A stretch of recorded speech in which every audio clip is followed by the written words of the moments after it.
Hey, what's going on, everybody? Mopar Man here, 1978. Um,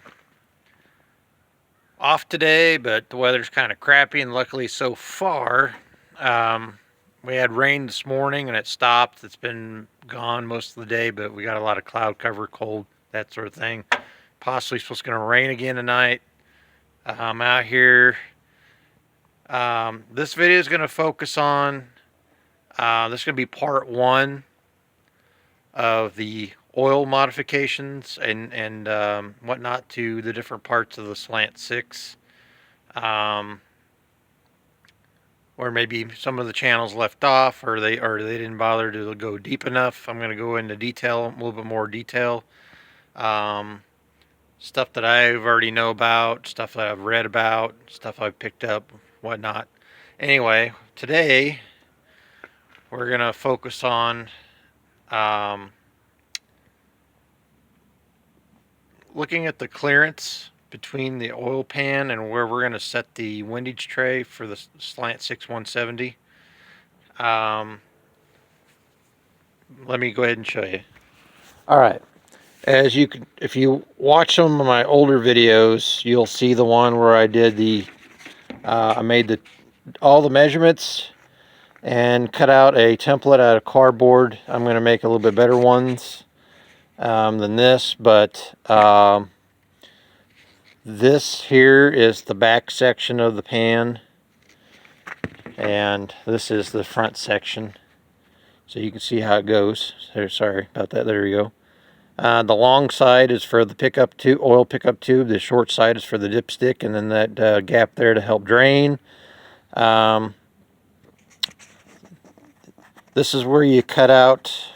You cut out the groove here, come across, cut this out, and then you cut this section through here. This gets you to get rid of the part marked in X, and then what you got to do is once you cut through here with a cutoff wheel, you got to take the and then these will be bent down at an angle, but they'll kind of be like a shovel. They'll come down, and you got to just take your time, a hammer, and smooth them, work them down and bend them and whatnot. You got to put a curvature to this thing as well once you get the sheet metal ready and cut out. And then what you got to do is what I found that works the best. I used a straight edge screwdriver, and I came down through here to clean out the. You're going to have what's left of long strips of sharp, like a sharp burr, like from like where the wheel went down through and cut off the sheet metal. You're going to want to run a straight edge screwdriver down through these grooves to clear out a lot of the scrap. Stuff like the sharp melted off stuff that's in real thin flaky strips. And then what you're going to want to do is, I found out that if you take like a 5 or 6 inch orbital DA with like 150 grit sandpaper or something close to it, and you just run the sander back and forth along these grooves here, it'll actually sand off the loose thin pieces of sheet metal, the real flaky stuff, and clean up those edges. And come along here, and then you flip it over and do the exact same side until all that stuff, you scrape all that loose stuff off, because you don't want them long, thin, flaky slivers of stuff floating around in your oil pan and getting up in your engine and whatnot. But anyway, then come along and do the same thing along the edges here, smooth all the edges out. You'll want to get the sheet metal edges ready for welding and spot. You're going to do spot welds. Anyway, and then what I did is when I drill the holes, I just take a step bit, and once I get the holes drilled, basically on the back side you're going to have the flaky burrs that come out, the little thin sharp burrs. I just use a step bit.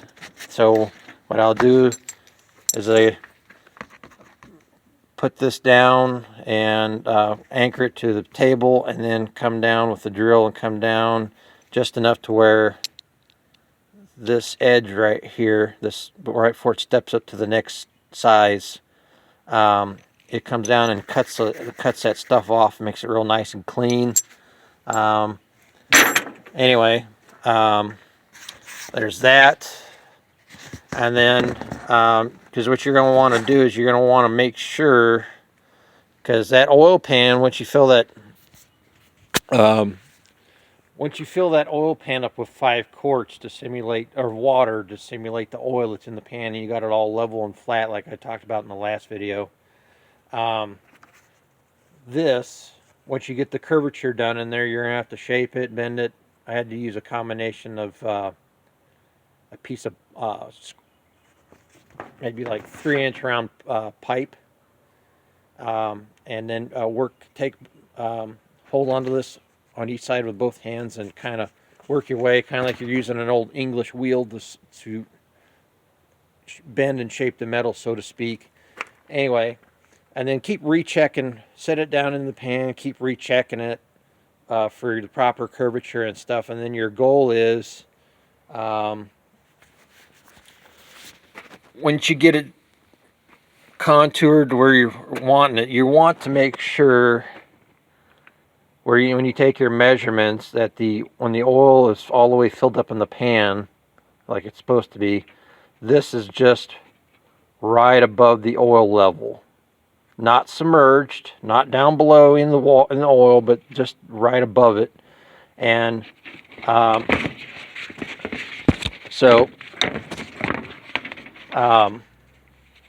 like I said, when you do this front one,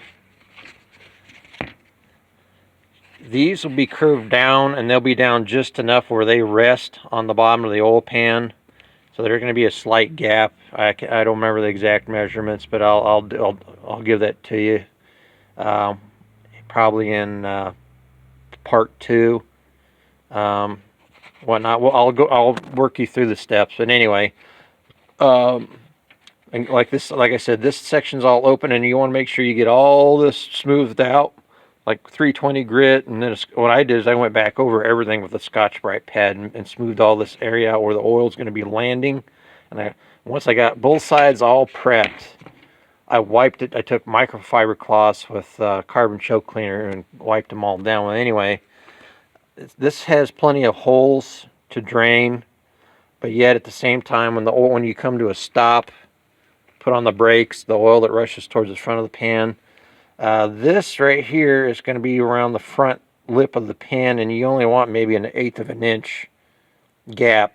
And that way, when all the oil, that tidal wave of oil rushes to the front when you stop, it's not going to have a huge tidal wave splashing up. It's going to have a little bit that might pop up and fill this, but it's going to quickly drain back into the deal. So you're not going to starve it for oil. The back section, these will also be kind of curved down at an angle enough. I can't remember if it's like 3/8 of an inch or 1/2 inch, but like I said, I'll go through the process with you and tell you the measurements. Same thing here, plenty of oil holes on the sides. You're going to still have that same gap as well, maybe 1/8 of an inch or maybe a little bit wider.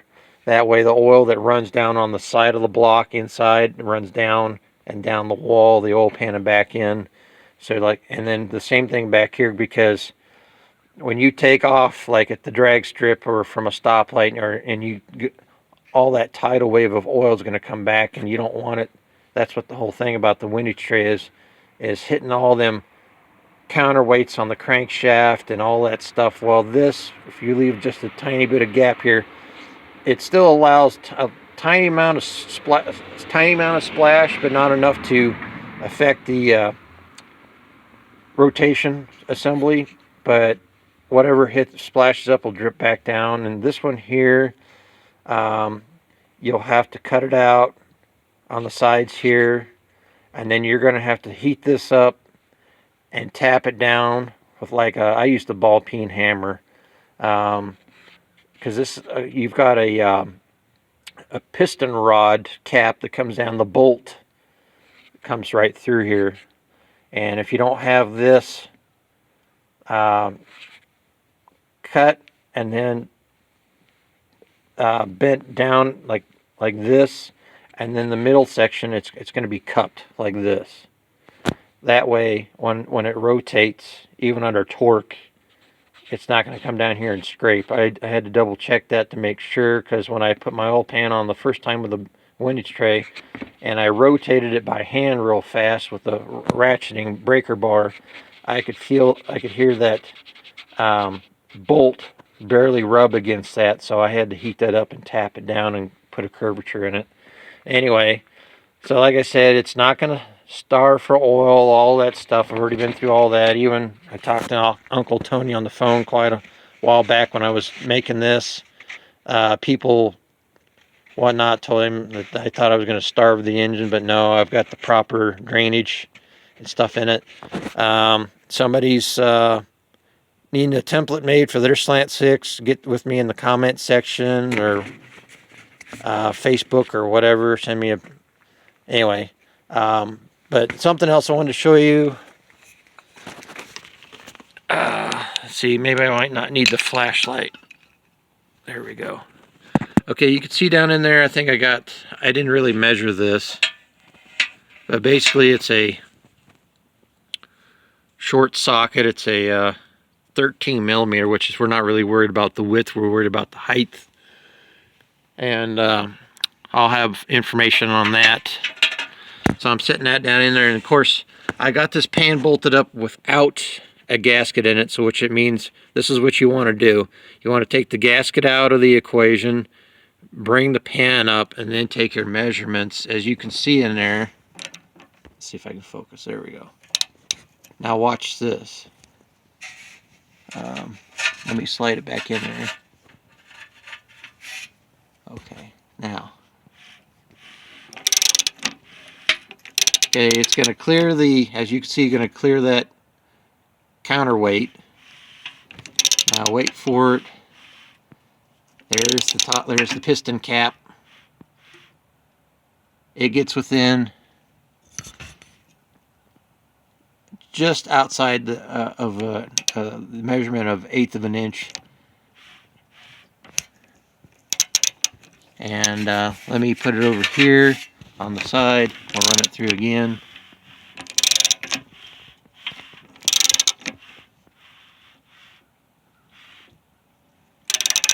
And this is the front of the engine, so you can see right now I'm looking at it. We're within about a little bit less than 5/16 of an inch, give or take there. Anyway, like I said, I'll have this all spec'd out for you. For all the newbies that didn't watch the older videos, and the older videos I had on what I did on the other Slant 6, I didn't really go into detail on that, but this time I'll have more information if you're needing it. And I'll be doing the same thing on the back of the oil pan, up where it's up high, and making sure all that stuff clears as well. But I found out this is a Cloyts. I had to go through all the photos online for the Slant 6 timing chain, and found out this is just a basic Cloyts replacement. And so I'm going to be getting another one. It's got a lot of slack in the chain. And when I have it dot to dot, it's got lots of slack on both sides. As you can see, it's got a little bit of tension for me turning it. But anyway, get that replaced. I got to get all this silver paint. Somebody decided to spray the inside of this with silver paint, and it's all flaking off. I think that's what caused a lot of the oil to gum up and sit in the bottom of that pan and sludge, and then just old oil. Got that all cleaned out the other day. Got the oil pan all cleaned up, waiting to be welded. And as you can see back here, I had to modify this. There was a big crack in the pan where somebody put JB Weld on the outside and on the inside, and was slowly leaking oil. I got all that welded up, and so we're gonna, if it'll just stop raining and be decent even on the days I work and whatnot, I can get a lot more of this crap finished up. I don't think you can see up in there at all, no. But anyway, Once I get the windage tray adjusted properly and everything's sitting in there and it clears, and I get it all welded up and whatnot, then I get the timing chain replaced. We're going to focus on the oiling hole right back here. And okay, one last thing before I end this part one of the video series on the oil modifications for the Slant 6. I picked this up today. Yeah, it was a little pricey, $19.99, but we got a little shop in the Branson area called Tooltown USA. It's basically like a mom and pop version of Harbor Freight. If you're ever in Branson, check them out. They're over at the close to the Branson Meadows Mall. But anyway, on Gretna Road. But this comes with 160 piece hex head screw assortment that are basically Allen head plugs of different size, lengths, and threading. Fine thread, coarse thread. And I'm going to be giving you all the information on this, what I need to do to, I'm going to take the head gasket and find out which is out of these, which ones will fit within the specs of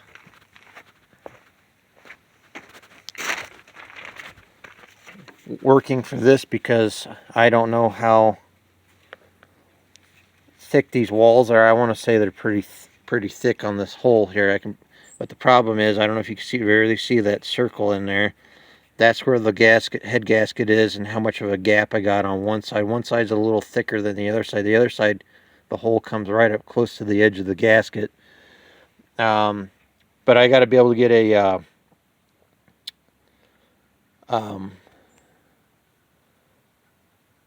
I'll post it in the description below what size, once I get the plug put in, what size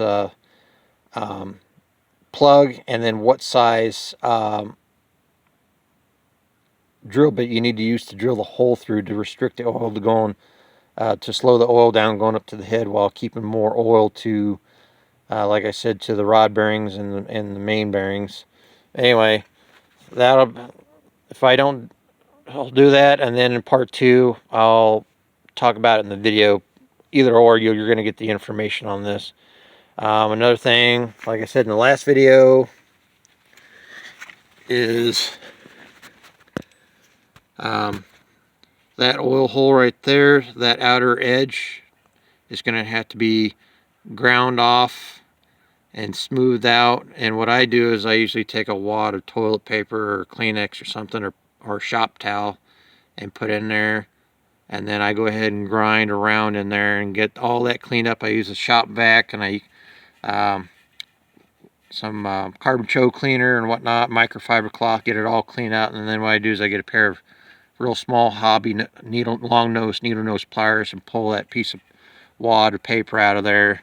And then I come over here and do the same thing to that, and then I'm going to do the same thing to the pickup hole here where the oil comes up out of the pan.